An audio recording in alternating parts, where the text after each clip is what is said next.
ഇറാനെതിരെ അവസാന യുദ്ധത്തിന് അമേരിക്ക കോപ്പുകൂട്ടുന്നു. 48 മണിക്കൂറിനുള്ളിൽ ഹോർമൂസ് കടലിടുക്ക് തുറന്നില്ലെങ്കിൽ ഇറാനുമേൽ നരകം പെയ്തിറങ്ങുമെന്ന അമേരിക്കൻ പ്രസിഡന്റ് ഡൊണാൾഡ് ട്രംപിന്റെ അന്ത്യശാസനത്തിന് പിന്നാലെ ലോകത്തിലെ ഏറ്റവും മാരകമായിട്ടുള്ള ആയുധങ്ങളിൽ ഒന്ന് അമേരിക്ക ഇറാനിലേക്ക് തിരിച്ചുവിടുകയാണ്.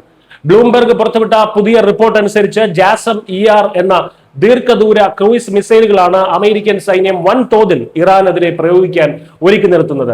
പസഫിക് മേഖലയിൽ നിന്നും അമേരിക്കയിലെ മറ്റു പ്രധാന താവളങ്ങളിൽ നിന്നും ഈ മിസൈലുകൾ ഇപ്പോൾ UK-യിലെ RAF ഫെയർഫോർഡിലേക്കും US സെൻട്രൽ കമാൻഡിന്റെ കീഴിലുള്ള മറ്റു മുന്നണി താവളങ്ങളിലേക്കും മാറ്റിക്കൊണ്ടിരിക്കുകയാണ് എന്നതാണ് ഏറ്റവും ശ്രദ്ധേയമായിട്ടുള്ള കാര്യം.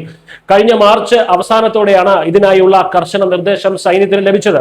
എന്താണ് ഈ ജാസം ER മിസൈലുകളുടെ പ്രത്യേകത എന്ന് നമുക്ക് നോക്കാം. ശത്രുക്കളുടെ അത്യാധുനിക വ്യോമ പ്രതിരോധ സംവിധാനങ്ങളുടെ കണ്ണിൽപ്പെടാതെ 600 മൈലിലധികം, ഏകദേശം 1000 കിലോമീറ്റർ ഇതിലധികം ദൂരെയുള്ള ലക്ഷ്യങ്ങൾ അതികൃത്യതയോടെ തകർക്കാൻ ശേഷിയുള്ളവയാണ് ഈ മിസൈലുകൾ. അതായത് സുരക്ഷിതമായിട്ടുള്ള അകലത്തിൽ നിലയുറപ്പിച്ചുകൊണ്ട് തന്നെ യുദ്ധവിമാനങ്ങൾക്ക് ഇറാന്റെ തന്ത്രപ്രധാനമായ കേന്ദ്രങ്ങൾ ചാമ്പലാക്കാം.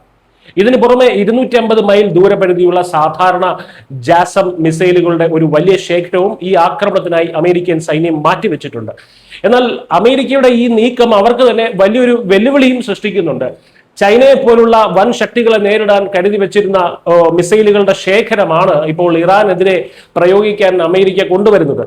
അമേരിക്കയുടെ കൈവശമുണ്ടായിരുന്ന ഏകദേശം 2300 ജാസം ER മിസൈലുകളിൽ മൂന്നിൽ 2 ഭാഗവും ഇപ്പോൾ ഇറാൻ ഓപ്പറേഷനായി മാറ്റിയിരിക്കുകയാണ് എന്നതാണ് ഒരു വാസ്തവം. കേടുപാടുകൾ സംഭവിച്ചവ മാറ്റിവെച്ചാൽ ഇനി ആഗോളതലത്തിൽ ഉപയോഗിക്കാൻ വെറും 425 മിസൈലുകൾ മാത്രമാണ് അമേരിക്കയുടെ പക്കൽ ബാക്കിയുള്ളത്.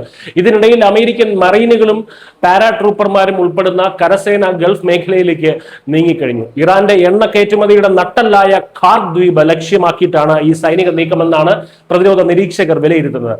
അമേരിക്കയുടെ ഏറ്റവും മാരകമായിട്ടുള്ള ആയുധങ്ങൾ ഇപ്പോൾ ലോഡ് ചെയ്യപ്പെട്ട് കഴിഞ്ഞു. 2009 മുതൽ അമേരിക്ക കോടിക്കണക്കിന് ഡോളർ മുടക്കി നിർമ്മിച്ച ഈ വജ്രായുധങ്ങൾ ഇറാനുമേലുള്ള നാശം വിതയ്ക്കുമോ അതോ ഗൾഫ് മേഖല മറ്റൊരു വലിയ യുദ്ധത്തിന് സാക്ഷ്യം വഹിക്കുമോ എന്നത് വരും മണിക്കൂറുകൾക്കുള്ളിൽ ലോകം കണ്ടറിയും. ട്രംപിന്റെ മുന്നറിയിപ്പ് പോലെ സമയം അവസാനിക്കുകയാണ്. News desk Malayalam.